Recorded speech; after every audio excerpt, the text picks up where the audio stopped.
Hey there, super sober heroes. It's your host, Sober Steve, the podcast guy, here with episode 201 of the Queer Sober Hero Show. I'm so excited to be here, 1,132 days sober. And if you heard last week's episode, you know what's coming. But if not, surprise, we just passed 200 episodes. And the way that we celebrated was out to some of my guests that have had the biggest impact, not just on this podcast, but also my life and my recovery, and asked them to send in questions for me to answer for all of you. And what I love about my circle is that they all came through and asked more questions than I thought I would receive. So much so that I split it up into two episodes. So here we are with the second half of the 200th episode anniversary mailbag extravaganza. So I am thrilled about that, grateful for that. And there's even more questions this week than last week. So we will dive right into it with someone who I knew I was going to ask, because it was another person who's been on the podcast now so many times. I think tying with Dave for number five guest spots. It's our author, Charlie Gray. You know him. He's the author of At Least I'm Not the Frog and that trilogy. He was on all the way back near the beginning, episode 23, where he was one of the first guests that I interviewed. And then, of course, I had him back again and again, 81, 116, 135, and 180. So not only did we talk about his books, but we also did an episode on sexuality and one about being a sober hero. And it's been amazing having him be a part of my recovery journey. I know they'll never go away completely, but when did urges become less extreme and frequent? It's interesting reflecting back and looking back that even when I was counting days and sober, my mind was so obsessed with alcohol 24/7. That's why I did so much with meetings and with starting this podcast, because alcohol was on my brain so much that I couldn't stop it. And so if I was going to be thinking about it anyway, I figured I might as well be thinking about it in meetings or doing something sober related where we're addressing the problem with alcohol, not me reminiscing back about the good old days when my life was awful and I wanted to die. But I thought about it so much all the time consistently. What about those people drinking? Or what will they think about my not drinking? There was so much still alcohol on my brain, literally, as it was like leaving my body. And as I was getting used to breaking these habits, because it was so ingrained into like all parts of my daily routine, and not just the parts where I was drinking, but there were parts of the day where I wasn't drinking, but I still was used to thinking about alcohol or having alcohol. It was part of my routine so much of my life that I had to build up an entire new life that didn't revolve around it. So it did take about 3 to 6 months for it to stop being a regular every single day thought. Alcohol also being my answer to any conflict that I got into.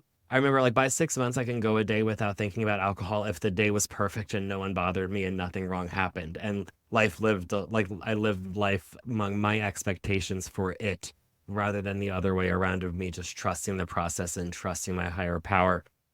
But it was through working the steps where my solution to these conflicts wasn't automatically, I need to drink, or I wish I could drink, or I should be drinking, or if only I could drink. It started becoming like, all right, let's deal with this problem. Or is this even a problem, period? Or is it just something I'm making up because I'm so used to life being this cycle and circle of misery and problems and issues that I would oftentimes try and make mountains out of molehills in early recovery. And that was around the time that I finished my steps, is when it really started clicking for me that there was life beyond being centered and focused on alcohol or sobriety, even like 24/7. But as long as I put my sobriety first, that there was room to have other things second and third and fourth and so on in my life.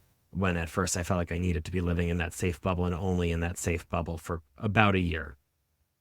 Thank you so much. And a more recent guest and new favorite lady is Christina, who is from Unraveling Recovery, which was also the name of her episode, number 194. You don't have to scroll far to find that one. And she is lovely and jumped right away at the chance to join in and ask, what are some tips for finding other sober, queer, or LGBTQ plus events that don't revolve around alcohol?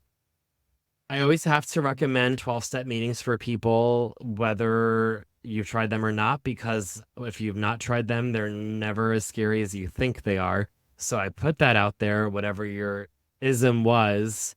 there's a program for it that you should check out and give a chance and go open-minded and be ready to identify with what people are talking about rather than comparing yourselves to them.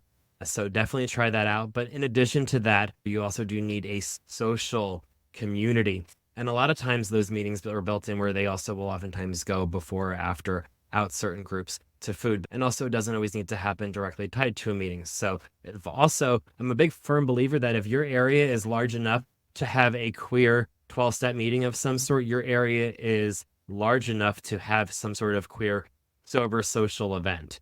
It doesn't need to have 30, 40, 50 people for you to be able to call it a party. If you have 8, 10 other people in your town and surrounding areas who might show up for something sober and something social, like organize it yourself. But when I got sober and wanted to find a community, I looked online and I found about roundups right away. And those are huge queer events, generally based in 12 steps, but not always. Here, Queer Sober, next September is one that's going to be for everyone from all roads to recovery that you all need to go to, because I am going to be making one hell of a program with a whole bunch of amazing people, really stressing the point that sobriety is for everyone. Christina's involved in it as well. So making events like that, not only on a big scale in big cities like New York, but also in your small areas, having, even if it is just 5 to 6 of you going out once a month and making a plan, like once a month, we're going to go out and do something, whether it be something physical. I've loved having sober social events outdoors, doing things like ropes courses or beach days. If you're near the water, or if you're near a theme park, do something sober as a group and enjoy yourselves. It doesn't have to be organized at a huge level. Just a whole bunch of fellows all together and do something sober.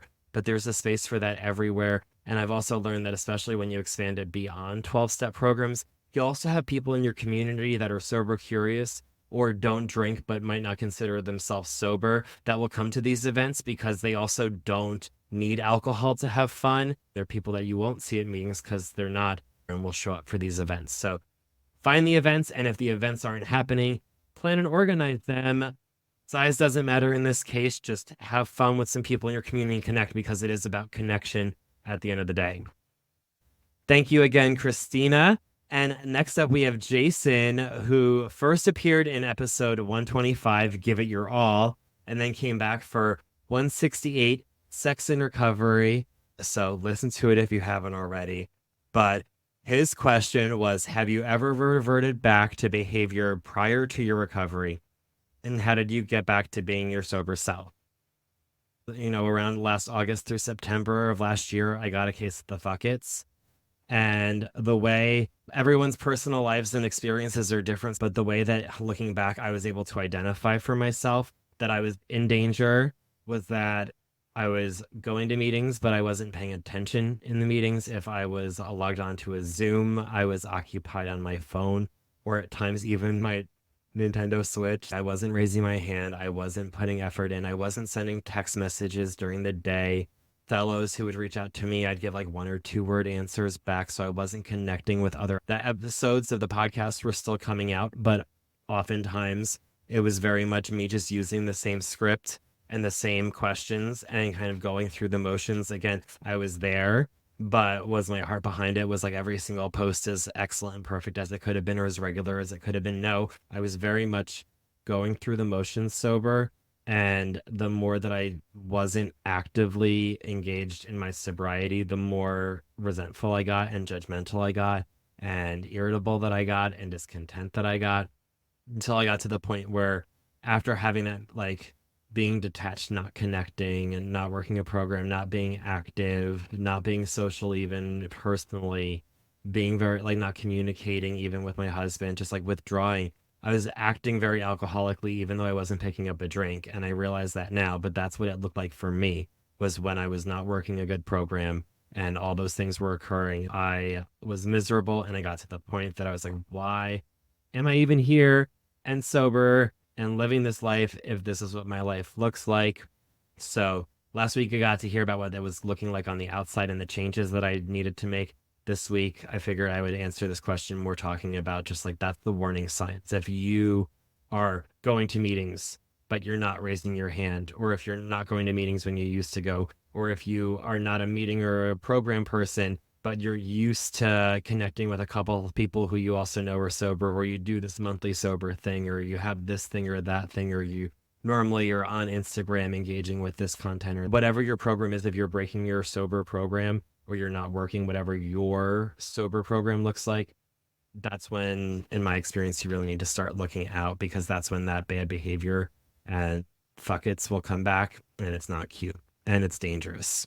I'm glad that I was able to not only like push past it, but through it in a way that it led to this whole new second layer of awesome life. And Eric from Sobervation, you know him from episode 193, which was aptly named Sobervation, as well as number 67, Not Afraid. And his question was, what do you know now about sobriety that you wish you knew when you were on day one? And I would say that I don't know whether I would listen to myself on day one. I couldn't listen to much of anything on day one.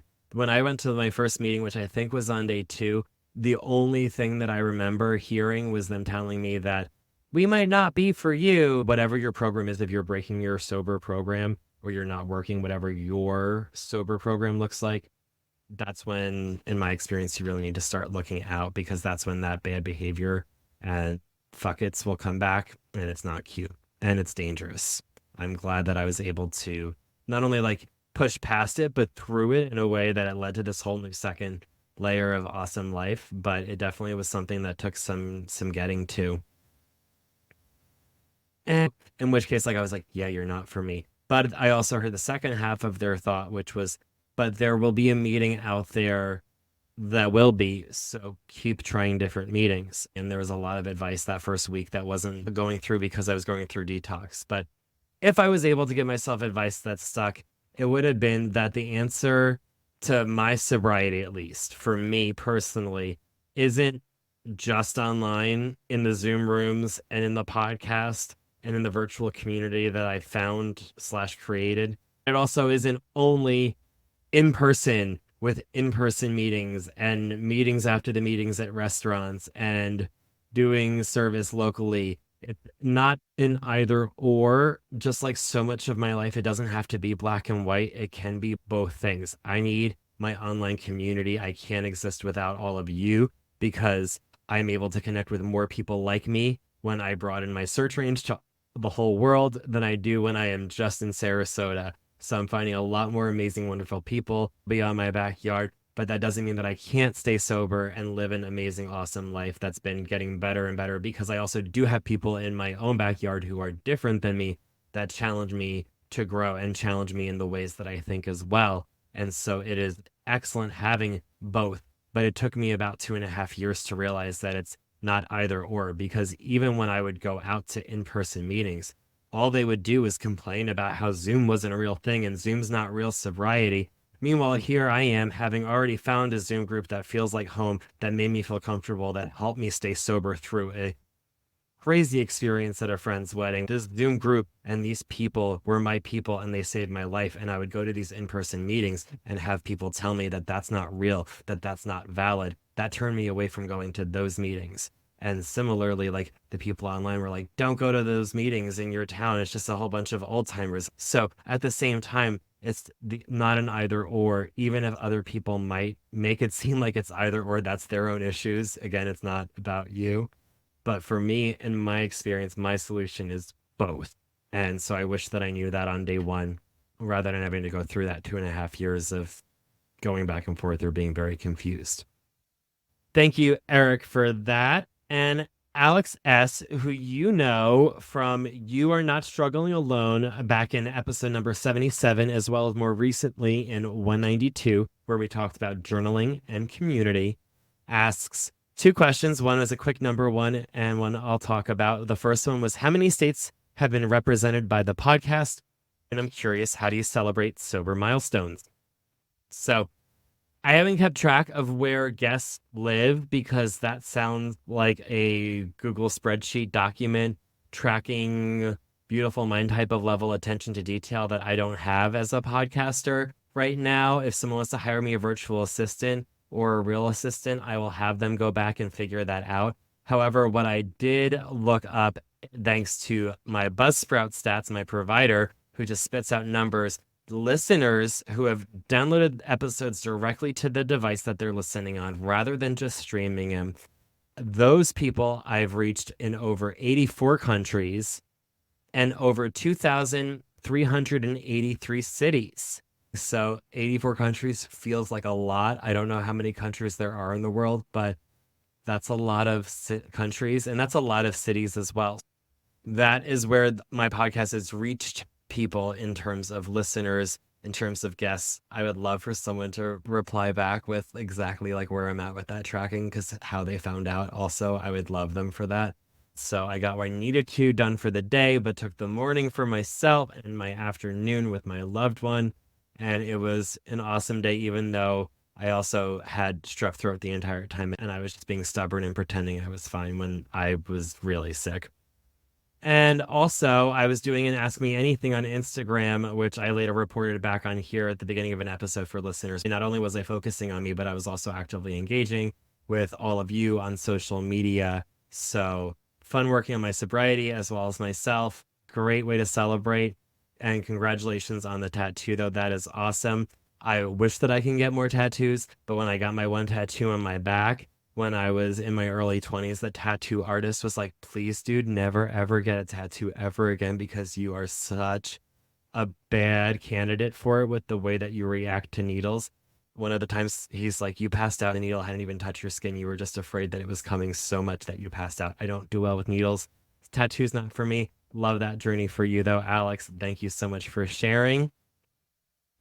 And Brandy Jo, oh, how I love you so. You first appeared early on as well, back in episode number 53, and then you came back for episode 83 for discovering your identity, and then 104 when we talked about marriage. I love you so much and all the support that you've given me from the beginning. You wrote in, so excited for this episode and all your episodes. I absolutely adore you. What is something early on in sobriety that you thought was impossible, but has already come true? And I love that question, because in my program, so often they talk about the promises, and there are days where I'm like, I have most of those already. How is that possible? And it is an excellent question, because so oftentimes in meetings, I will hear the promises and be like, holy cow, I have most of these on most days. Thankfully, God willing, as long as I'm doing my work of staying connected and going to meetings and talking with people and doing this podcast. So I remember when I first got sober, I thought all the promises from the program were just the number one sign that it was a cult and to run away from it. I also remember the thing that kept me from getting sober for so long was that I was convinced when I was drinking that I might be drinking until I kill myself, but it doesn't matter, because if I got sober, I might as well be dead anyway, because I would never be able to have fun again. And so early on, there were moments when I would have a little bit of fun and I was like, oh, that's not true. But like, I really want to stress that for anyone out there that might be struggling or has left and come back and struggles with that. Like, I know that I'm having more fun in my sobriety, and the more sobriety I have under my belt, the more time I have to heal and grow and learn and evolve, the more fun I'm having in life. Just every day, all day long, most days, I'm having fun. I'm also able to realize that that will pass, which is also wild, because if I stubbed my toe at 9 o'clock in the morning, that was a sign for me back then that the day was fucked and everything might as well get burned to shit because I stubbed my toe, and how dare me. Everything's awful. And now throughout the day, bad things will happen and I'll feel my feelings about them, and then I will let them go and move on. And then normally within a half an hour to 45 minutes, if not sooner, I like dance so much in place or around the house or when I'm in the gym. Now I go out to church. Now I go do kickball. Now I work out. Now I do all of these things out and about, living my authentic free life, wearing and expressing my sense of style however I want, and being myself, whether that's flamboyant at times or whatever other insecurities I used to tell myself that used to try and dim my shine so that I could fit in and be like other people that weren't me. And learning sobriety that I can be myself and be free and have fun with it and have more fun than I've ever experienced before. When I was drinking, even when I say it was drinking with fun and little problems or no problems, I try and think back to what fun I was having back then, and it is nothing compared to the sheer and pure joy that I've experienced at some of these roundups, at some of these fellowship experiences, at some of these just nights out with my friends and family and loved ones, just living life present and in the moment. I'm having more fun than I've ever had before, which I think is just so wild considering that back in the day, I was like, well, I can't get sober because I'll never have fun ever again. I hope that people out there, as more of us are living out loud, sober lives, authentic lives, and being very fun and not stuffy, and doing our dance parties and going out and doing events and being sexy and going to the gym, and that we're like living our best lives. It's going to be encouraging people that when they get sober, if they need to get sober, if that's the path that's right for them, that it's not the end anymore, because I probably would have listened a little bit sooner if I thought that I knew it was just the beginning, because that's what it's been for me. This sobriety journey, starting this podcast when I was prepared for the launch on 90 Days, and the past 200 episodes of this, as well as everything else that I've experienced in my life since I've got sober over 3 years ago, has been so life-changing that it really has been like the fresh start of my life. I look back at the first 30-something years of my life as almost like the prequel, and I used to think that I would never make it to 35 or 40. I would put a gun to my mouth in my 39th birthday if that was going to happen, because just this world was too painful to live in. And now here I am with 40 a couple years away, and I'm not even dreading it. I'm excited about it because as of right now, since getting sober and since embracing my authentic life and living my truth, I feel like I've gotten this case of Benjamin Button syndrome where I just keep on feeling younger and younger. And I just can't wait to see what this process and what this journey will look like for me and my life and my recovery. And with this podcast as well, because 200 is not, this is still just beginning, and we're going to keep on going. Before we know, the sky's the limit, because I, one day at a time, continue to want to grow and grow with this podcast and grow with all of you. So thank you for listening to these episodes. It meant so much to me. I remember when I first started doing these episodes where I would do ones that were audio diaries, I was so afraid to make them anything more than 5 to 10 minutes because I was so afraid that no one would want to listen to me. What did I have to say for 30 minutes? How could I keep someone engaged for that long? But if you're listening to this, I've learned and I've embraced it, and it's exciting. So thank you so much for listening to another episode of Gay A. I am in real life time recording an interview tonight and another one in 2 days. So we are going to be going back to interviews the next couple of weeks, and I have some very exciting guests planned. So make sure you're following this wherever you're listening, and that you've left a 5-star review. If you love us and want other people to find us easier, it's the number one way podcast apps will say, wow, Steve is doing a great job, and we should totally let other sober, curious people know that he's a resource. Until next time, stay sober.